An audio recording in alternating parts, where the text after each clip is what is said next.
দরদ মুক্তির সময় বরবাদের শুটিংয়ে মুম্বাই ছিলেন শাকিব খান। সামাজিক যোগাযোগ ও সংবাদ মাধ্যমের কল্যাণে দর্শকদের দরদ উন্মাদনা দেখছিলেন তিনি। নিজেও অপেক্ষায় ছিলেন দেশে ফিরেই বড় পর্দায় ছবিটি উপভোগ করবেন। এবার প্রেক্ষাগৃহে যাচ্ছেন শাকিব, সাথে থাকছে এক ঝাঁক তারকা। বিস্তারিত ডেস্ক রিপোর্টে।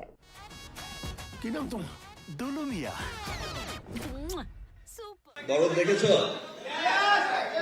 ভালো লেগেছে? That's great, man. 22 নভেম্বর সন্ধ্যায় রাজধানীর সিনেপ্লেক্সের একটি ব্রাঞ্চে শাকিব খানের ব্যবসায়িক প্রতিষ্ঠান রিমার্ক হারল্যান্ডের সৌজন্যে দরদের একটি স্পেশাল স্ক্রিনিং এর আয়োজন করা হয়েছে।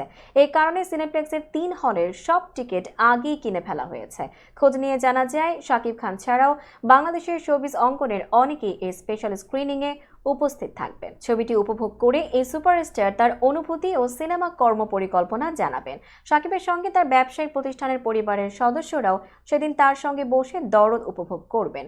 দেশের রাজনৈতিক পরিস্থিতি স্থবিরতা বিরাজ করলেও দর্শক সিনেপ্লেক্স থেকে সিঙ্গেল স্ক্রিনে দরদ দেখতে যাচ্ছেন। এ কারণে তাদের কাছে কৃতজ্ঞতা প্রকাশ করে শাকিব বলেন, প্রথম দিন থেকে দরদ দেখতে প্রেক্ষাগৃহে ছুটে আসছে দর্শক। তাদের কাছে আমার অসীম কৃতজ্ঞতা। খেয়াল করছি বিভিন্ন সংবাদ মাধ্যমে ইন্টারভিউ দর্শকদের অনুভূতি। সাধারণ দর্শকদের পাশাপাশি শাকিবিয়ানদেরও দরদ ভরা ভালোবাসা।